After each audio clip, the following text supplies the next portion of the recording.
Okay, so what we're going to do now is we're going to roast some beans that a potential client sent us from Coffee Bean Direct. Unroasted Columbia Supremo beans. The beans look like a really good quality bean. Certainly not worth the price they sold them for, but probably in that $3 to $3.50 range if you buy it by the bag. And so we're going to do the roast, and we're going to let you see most of that process.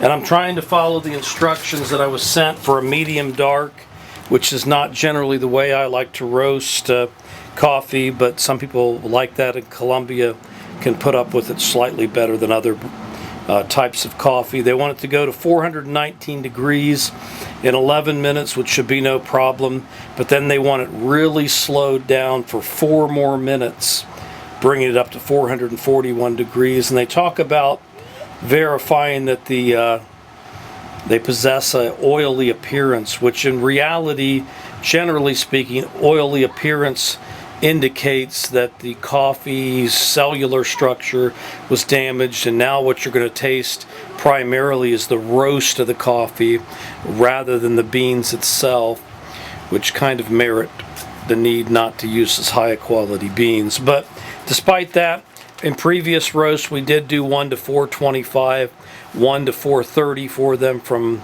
the Bodhi Leaf Company and Royal Coffee for them to sample, and it really comes down to what the customer likes. So I'm going to get started here right away. So we have done a few roasts already, but I got a pound that I'm going to roast, so I'm kicking on the gas. And because it's a full pound, got to have the airflow on to 20%. Because it's a full pound, I'm going to start off at a 2 kPa. The roaster's pretty close to where I like for it to be, almost 350 degrees. So as you can see, the airflow's a little high. I let it cool off a little bit more than I should, so we're going to preheat it just a little bit longer, and then go ahead and charge the beans at about 350. Their notes do not tell me what temperature to charge the beans, so I'm going to do that myself. So the temperature of the drum is about at 350 where I like to charge it. We got it at 2 kPa. The airflow is at about 20%. So I'm going to go ahead and start my timer, and then we're going to charge the roast. So here we go. Started the timer, 353 degrees, 1 pound of Colombian Supremo from the Coffee Bean Direct. Close up my hopper, and we're going to watch. Of course, it'll drop a couple hundred degrees. Not that the temperature of the beans, which were ambient at 80 or 85 degrees here in Phoenix, it's just going to bring the level of the drum down as much as a couple hundred degrees. And usually it bottoms out in less than a minute and a half and starts climbing. We're going to go ahead and leave it on just so you can see that process. And then we won't bore you with the entire roast, but we'll put the video in on key periods of time. Because it's 2 pounds, I'm going to leave it at about 2 kPa. They want about an 11-minute roast to 419 or 420 degrees. So I may have to bump that back a little bit to get it to do that, but we'll see. As you can see, it's 1 minute and 9 seconds. It's just now bottomed out at 193.8 at 1 minute and 15 seconds, and now we're starting that climb. This is called the drying phase. It's when coffee turns from that light green into a yellowish color up until about 335 degrees. Then it goes into the Mallard Phase, or the browning phase, from 335 degrees Fahrenheit until first crack. Just thought we'd tune in. It's now 3 minutes. The rate of rise seems to be going nicely at 2 kPa. This is a propane or LPG roaster.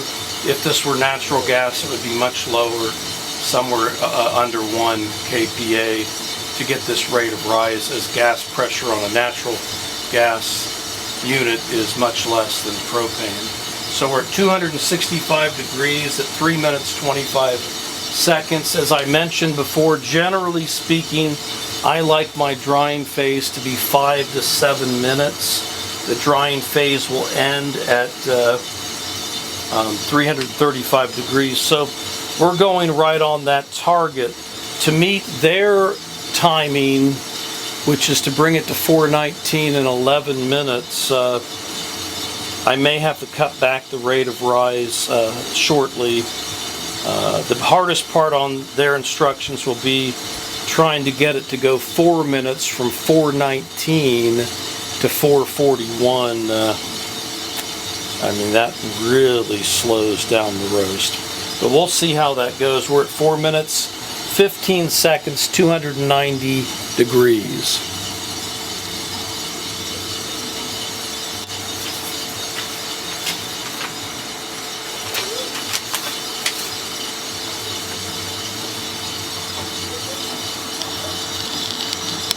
I'm having a few technical difficulties with my camera, so hopefully it doesn't overheat. But anyway, we're at 5 minutes 10 seconds, 312 degrees. Still in the drying phase. As you can see, the coffee is at a light yellowish brown, and we're getting up to where it's going to go into the Mallard phase here real soon.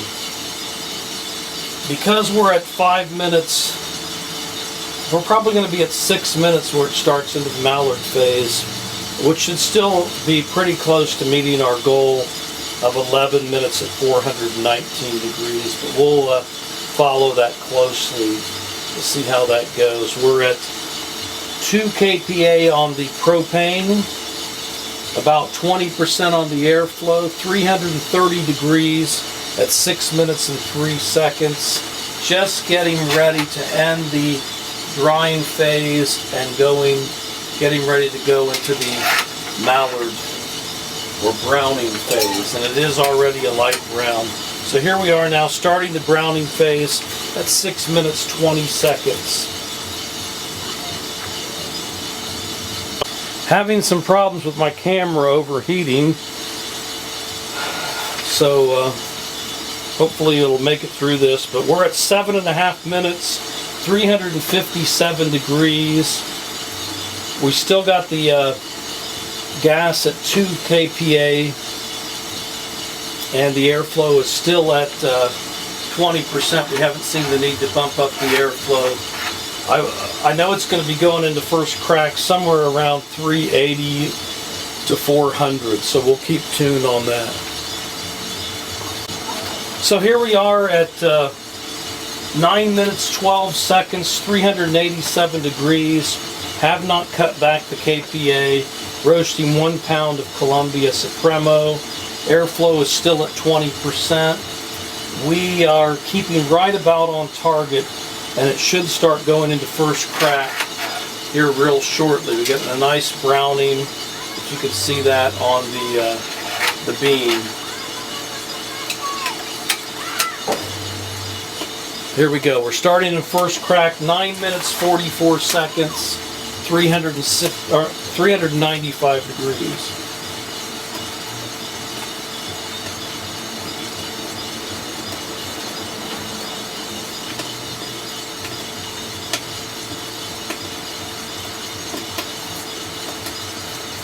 Because they want us to bring it up to 419 at 11 minutes, we're going to go ahead and keep the kPa where it is, because it's 10 minutes 18 seconds at 403. So it's going to, at the rate we're going, it's going to hit 419 probably a little bit after 11 minutes, but that's okay, because going 4 more minutes up to 441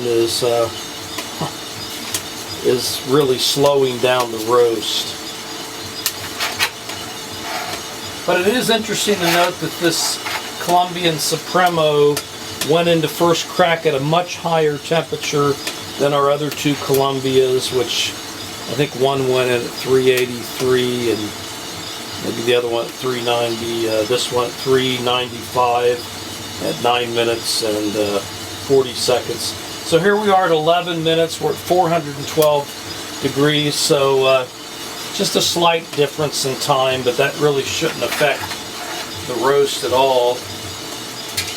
This is a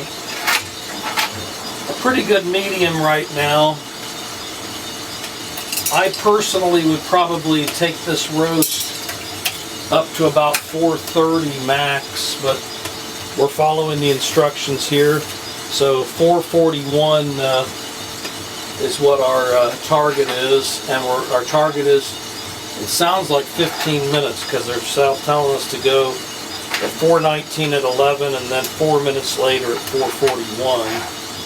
And so at this rate I probably need to cut back the KPA, so I'm going to cut it back to 1.5. Otherwise it's going to hit 441 at more like 13 minutes. And it's getting very dark. This is normally about where I would, at 4:30 is where I'd probably start cooling the roast, but we're going to follow the customer's instructions, take it up to 441, which it looks like we're going to be at about 13 minutes.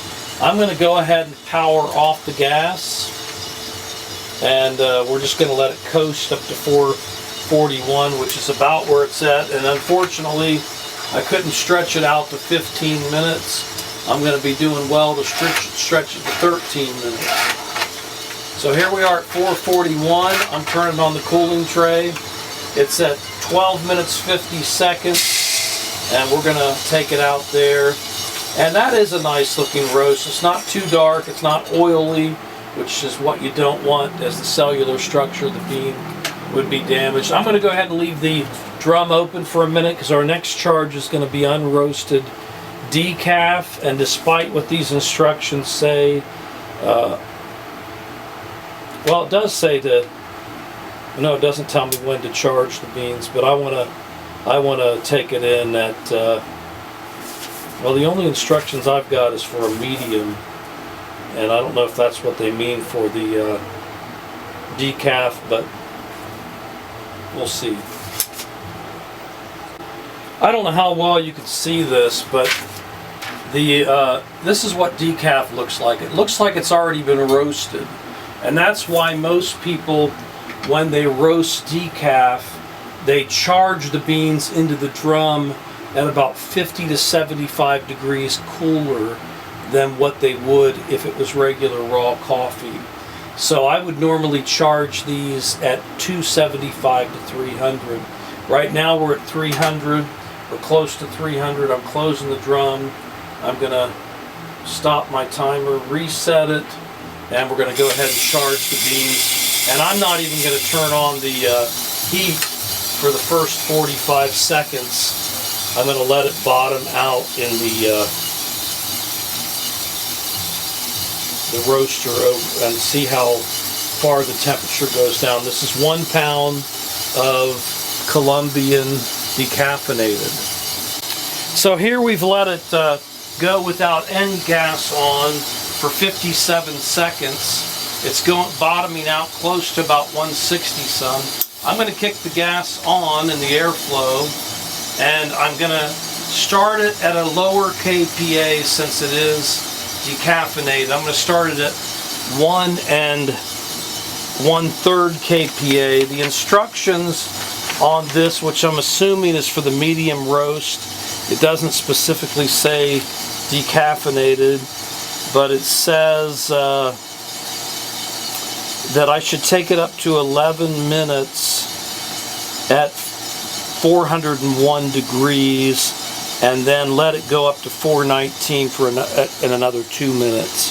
So we'll see how this works out. Now keep in mind that every roaster is a little bit different. So as far as timing and temperature goes, you need to get used to your roaster, because whatever roaster they're roasting this in may be different than this little roaster. In fact, you can do really good roasts in 9 to 12 minutes. Even dark roasts in 9 to 12 minutes if you want. But you know, it really comes down to this is art.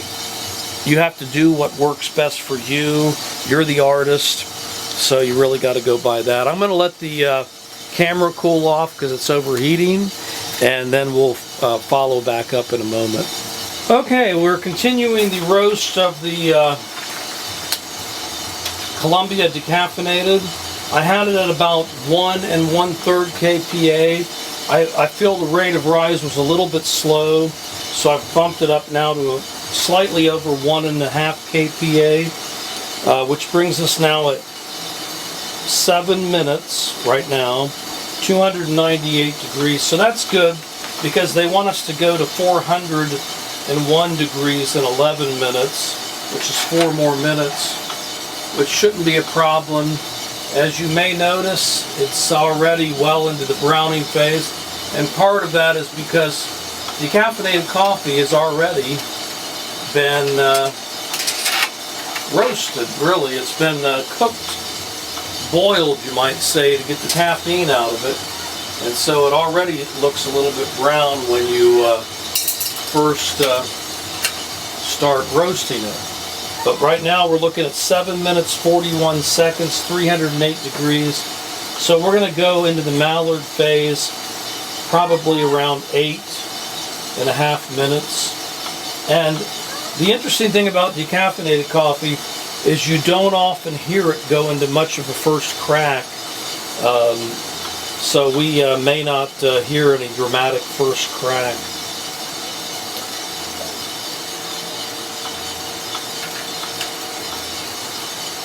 I actually think that my rate of rise is a little slower than I want it to be at 8 minutes 16 seconds, so there's no sin in bumping it up. I'm going to bump it up to 1 3/4, and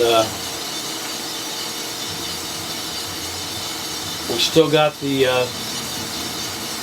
air flowing about 20%. One thing interesting about decaffeinated coffee is there's a lot less chaff usually in decaffeinated because it's already kind of been boiled and some of the chaff has evidently come off in the boiling process. So here we are, we're getting ready to end the what's typically called the browning phase, but as I mentioned, decaffeinated is a whole other animal, you might say.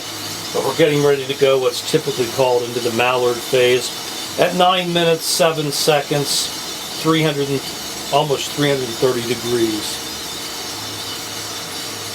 So evidently I slowed it down more than I should have, so I've actually bumped the kPa back up to 2 minutes. A lot of this is learning your coffee, and that's the beautiful thing about the BC-1 is you can do that with sample roasts of as small as 1/4 pound or 4 ounces. And you get to know every coffee has its own different personalities, and so you can learn, well, should I have gone at a little bit faster rate of rise, a little slower rate of rise. And so here we are at 10 minutes, 343 degrees. We're probably not going to make the 11-minute mark at 401 degrees. And I don't really want to bump up the kPa. One thing you can do, which sometimes will help speed it up at this point, is bump up the airflow. Then just watch your rate of rise. You might have noticed it seems to be rising a little faster. So here we are at 10 minutes, 34 seconds, 350 degrees. No way we're going to make 401 at 11. So I probably needed a couple more practice sessions with this particular roast to get it just right. But this is all part of the learning process. And the beauty with the BC-1 is it's such a small roaster that you can learn these processes without going through 5, 10, 20 pounds of coffee at a time. This should still be a pretty good tasting coffee, but right now we're going to make this one more like a 14-minute roast, maybe, whereas the other one they wanted to bring up to 14 or 15 minutes. It ended up being 13 minutes and some odd seconds. Just wanted to mention one other thing. If you don't have one of these are awesome for bagging your coffee, weighing it. Another thing I wanted to mention, if I can scoot over here, is this little bag will not hold a pound of roasted coffee. So what we're going to do is we're going to just tape that bag over top of one of our bags, because coffee expands in size greatly when it's been roasted. So when you get it for your testing, it'll be taped on and you can just taste it and see what you like. Remember, the final results are all in the taste. And as you can see, I've blown it on the timing on this. So we're just going to let it roll into its time, which they want it to go up to 419 degrees. We can actually begin to hear a little bit of first crack right at about 389. As I mentioned, with decaffeinated coffee, first crack is not usually very pronounced. We'll see how it goes with this. And as you might notice, the rate of rise has increased. And so here we might hit 401 pretty quick. Looks like we're going to. And then it may only be another minute to get up to 419. And so we'll see how that goes. But rather than it being a 13-minute roast, it's probably going to be about a 14 to 14 and a half minute roast. And that's just trial and error, learning the different coffee, how it works along with your particular roaster. It's starting to go more into a rolling first crack, which is a louder first crack than I've heard with a lot of decafs. So here we are at 14 minutes 9 seconds, and we're at 408 degrees. They want this brought up to 419 degrees. It's actually looking pretty good. I'm assuming when they put this in as the medium roast, that's what they wanted the decaf brought up to. It's actually a pretty nice looking coffee, so we'll see how that works out. So here we are at 14 minutes, 40 seconds, 414 degrees. We're going to turn on the cooling tray, and we're getting ready to drop the beans into the cooling tray. Rather than being a 13-minute roast, I expanded it by accident to a 15-minute roast. So here we are, 419 degrees at exactly 15 minutes. And it's a nice looking roast for a decaf. So we'll let that cool down, we'll bag it up and send it back to you to try out. One last thing I did want to mention, if you do buy this machine or another machine from another company, always open your drum door, open your hopper here, turn up the cooling fan, and let your machine, and turn off your gas and everything, and let your machine cool down for a good 20-30 minutes. Never shut off a machine without it first cooling completely down. It looks like our coffee looks pretty good. Oops, turn that off so it doesn't kick back on. And we're going to wait for it to cool and then bag it up and send it off to you.